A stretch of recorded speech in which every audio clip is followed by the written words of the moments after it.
स्वागत है आपका मेरी इस वीडियो में। आज हम इस वीडियो में भारत और चीन की जो सीमा है उसके बारे में बात करेंगे। भारत और चीन की सीमा, जिस कारण से जो भारत और चाइना की रिलेशनशिप भी जो खराब हुई, और करंट में हम देखेंगे कि किस तरीके से चाइना भारत के प्रति एक आक्रामक रुख अपना रहा है। आखिरकार इसका कारण क्या है? तो ऐसी कई चीजें हम आज इस वीडियो में पढ़ेंगे। हम LAC वाला कॉन्सेप्ट, जो लाइन ऑफ एक्चुअल कंट्रोल, और ऐसी कई जो चीजें हैं, जिस तरीके से गलवान घाटी हमला हुआ था, पैंगोंग झील, जो पैंगोंग लेक है, वहां के कॉन्सेप्ट को बेसिकली अच्छे से जान पाएंगे। और स्काई चीन क्या है, तो ये सभी हम जानेंगे। तो ये सब जो हम जान रहे हैं, जानने की कोशिश कर रहे हैं, ये हमारे करंट अफेयर के सभी कॉम्पिटिटिव एग्जाम, चाहे वो IAS हो, PCS हो, जो UPSC के सारे एग्जाम है, और के लिए तो जरूरी है ही, पर भारत के हर एक नागरिक के लिए जरूरी है जो इस देश में रहता है। क्योंकि जो भारत और चीन के संबंध में बात है, जो वार्तालाप है, उसे अच्छे तरीके से बारीकी से जान लेना सभी के लिए जरूरी है, जिससे वो भविष्य में एक अच्छा निर्णय अपने देश के प्रति ले सके। तो पहली चीज, अगर हम भारत और चीन की जो सीमा है इसकी बात कर रहे हैं, तो इतिहास के कुछ पन्ने हमें और पीछे पलटने होंगे, तब हमें अच्छे से जो इसकी जड़ है वो समझ में आएगी। सबसे पहले हम देखें, जो ये जम्मू कश्मीर है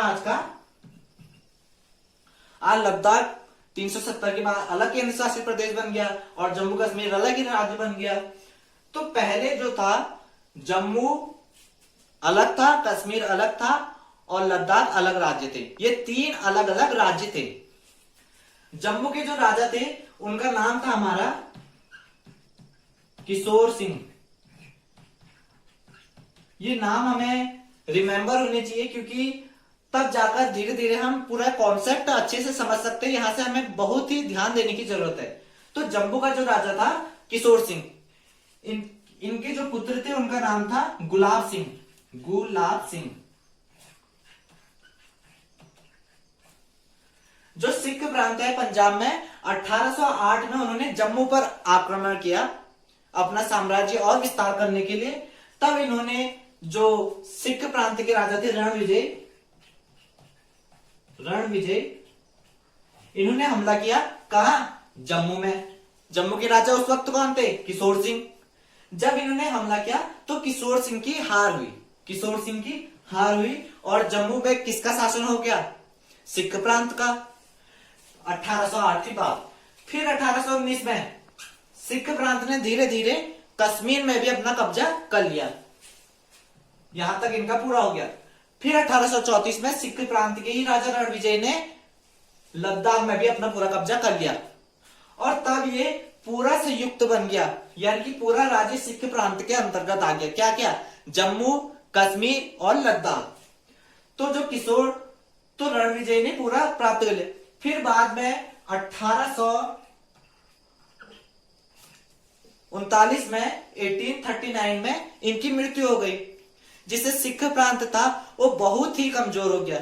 जिस कारण से मौके का फायदा उठाकर जो किशोर सिंह के पुत्र है गुलाब सिंह, मैंने पहले इसीलिए बताया आपको कि जो किशोर सिंह के पुत्र थे उनका नाम था गुलाब सिंह, डोगरा वंश के।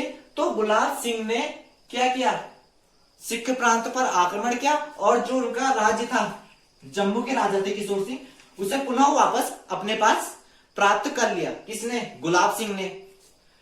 फिर जाकर जो हम जानते हैं कि 19वीं सदी में हम किसके गुलाम थे? अंग्रेजों के गुलाम थे।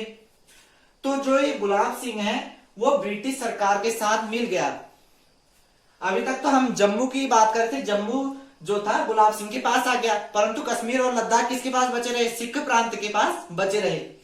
जब गुलाब सिंह ने ब्रिटिश सरकार के साथ संधि कर ली, उनके साथ मिल गया, और कश्मीर और जो लद्दाख क्षेत्र है वहां पर युद्ध हुआ सिखों और ब्रिटिशों के बीच।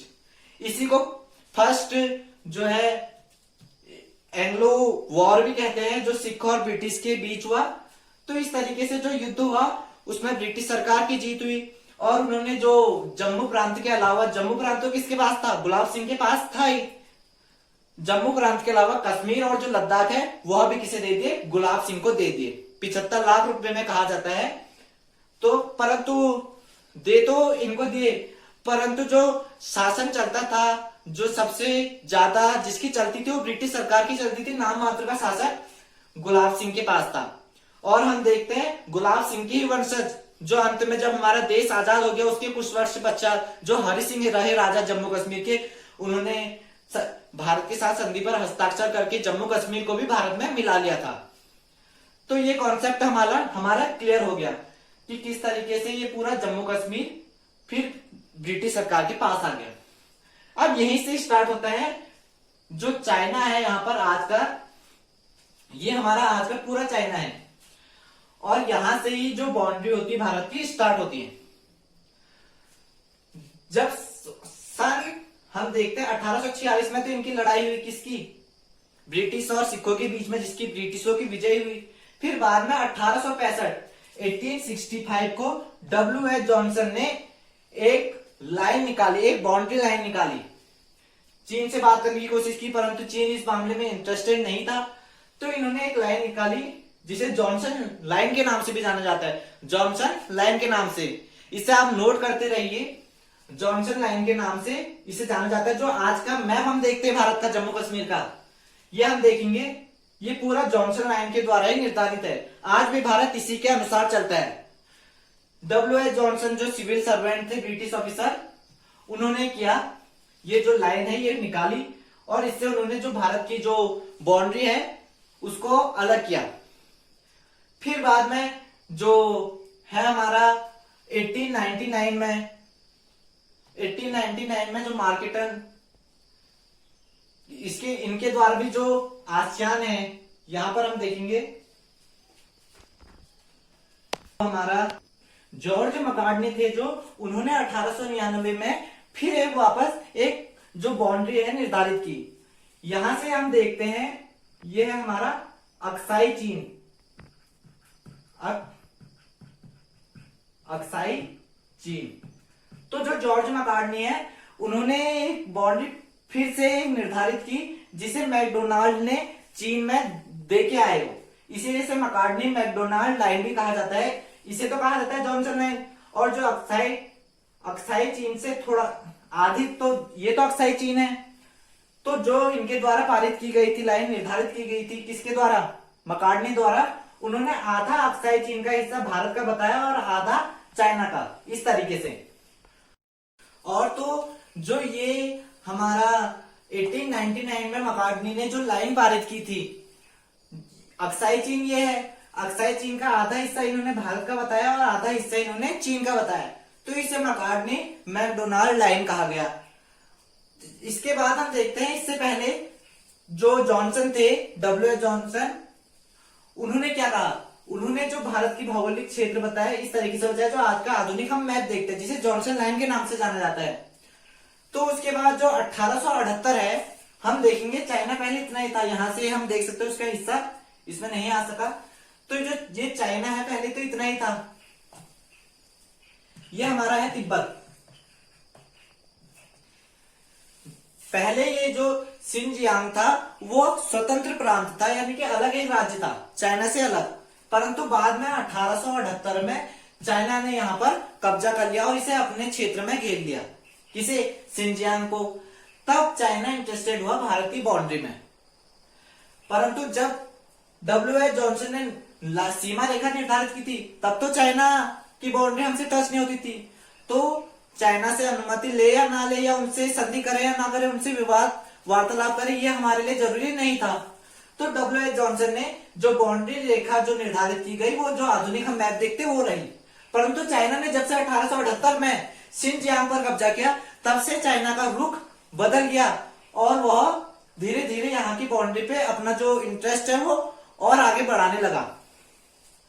1899 में जॉर्ज मकार्डनी ने ये लाइन पारित की। फिर उसके बाद हम देखते हैं कि जो तिब्बत है, चाइना अब तिब्बत की ओर भी आकर्षित होने लगा और तिब्बत को भी उसने धीरे धीरे अपने क्षेत्र में घेर लिया, अपने देश में अपने साथ मिला लिया। तिब्बत का जो क्षेत्र था पश्चिमी भाग से, जब चाइना को डर थी कि कहीं कुछ विद्रोह उत्पन्न ना हो जाए, तब चाइना ने 1951 में, हम याद रखेंगे, चाइना ने 1951 में यहां से शिनजियांग से तिब्बत की ओर एक सड़क निर्माण कार्य आरंभ करने की सोची। और जो प्रस्ताव था 1899 का जॉर्ज मकार्डनी द्वारा, जो सीमा रेखा निर्धारित की गई थी, आधा आसियान चीन भारत का और आधा आसियान नहीं, अक्साई चीन भारत का और आधा अक्साई चीन चीन का। तो जो सीमा रेखा निर्धारित की थी 1959 में चाइना ने इसे एक्सेप्ट कर लिया। दी उन्होंने 1899 में थी और चाइना ने एक्सेप्ट किया 1959 में। इसका कारण रहा जब 1951 में शिनजियांग पर उसने कब्जा कर लिया, तब तिब्बत की ओर वो अपना रुख अपना रहा था, तो तिब्बत में पश्चिमी भाग से विद्रोह ना हो जाए, इसलिए उन्होंने एक सड़क निर्माण करने आरंभ किया 1951 में। तो जो ये सड़क निर्माण कर रहे थे वो अक्साई चीन से होते हुए गुजर रही थी, परंतु भारत तो इसके कट्टर विरोध में था, क्योंकि जो अक्साई चीन का पूरा हिस्सा है भारत का है, ये हम सभी जानते हैं। तो जो ये पूरा हिस्सा भारत का है, परंतु जो चाइना है यहां से कंस्ट्रक्शन का काम स्टार्ट करने लग गया, सड़क निर्माण शिनजियांग से तिब्बत की ओर करने लग गया। तो जो ये निर्माण है ये हुआ 1959 में। जब ये कार्य पूरा होने ही को था, तब भारत को जाकर पता चला, तब भारत को पता चला कि जो चाइना है इसने यहां पर भी कंस्ट्रक्शन का काम शुरू कर दिया है। तब 1962 में भारत और चीन का युद्ध हुआ। इसकी ये भी एक बहुत महत्वपूर्ण कारण था। और दूसरा कारण ये तो तिब्बत के जो दलाई लामा थे उसमें उनको भारत में शरण दे दी गई थी। तो 1962 में भारत और चीन का युद्ध भी आरंभ हुआ, जिसमें जो मेनन थे हमारे रक्षा मंत्री, उन्होंने पाकिस्तान क्षेत्र की ओर, बाउंड्री की ओर ज्यादा हमारे सैनिक भेज दिए थे। उनका संदेह था कि पाकिस्तान से अधिक विद्रोह की आशंका है, चीन ऐसा कुछ नहीं कर सकती, परंतु उनका जो ये सोचना था वो गलत निकला। और कई जो प्रतिनिधित्व करता थे उन्होंने अच्छे से बागडोर नहीं संभाले और हम युद्ध हार गए, संसाधनों की कमी हमी के कारण भी। तो 1962 में जो भारत चीन युद्ध हुआ उसमें भारत को हार मिली और चीन ने पूरा जो अस्काई चीन था, अस्काई चीन था, यह अस्काई चीन यहां से लेके पूरा इस पार्ट पर अपना पूरा कब्जा कर लिया। तो परंतु हम देखते हैं आधा पीओके तो पाकिस्तान ने ही घेर रखा है, पीओके जिसे कहते हैं, और आधा जो पूरा जो अस्काई चीन है वो चीन के द्वारा घेर रखा है। नाम मात्र का तो हमने बचपन से पढ़ रखा है कि जो हमारा भारत का मैप है इस तरीके की, इस आकृति का होता है, परंतु कई लोग इससे घटना से अवगत नहीं होंगे कि जम्मू कश्मीर आधा से अधिक किसी और कंट्री के पास है। तो इस तरीके से हम देख सकते हैं। तो जो ये अस्काई चीन है वो भी चाइना की कंट्री में। तो ये जो बॉर्डर है, हाल ही में जो गलवान घाटी है ये यहाँ है, ये भी भारत की बाउंड्री में है, परंतु चीनी सैनिक इससे और आगे बढ़ने की कोशिश करते हैं, जिससे कई झड़प भी हो जाती है, हमारे जवान शहीद भी हो जाते हैं। और जो पेंगोंग लेक है, पेंगोंग लेक जो झील है, यहां पर भी कई विवाद हमें देखने को मिलते हैं। इसे मैं अच्छे से आपको बताऊंगा।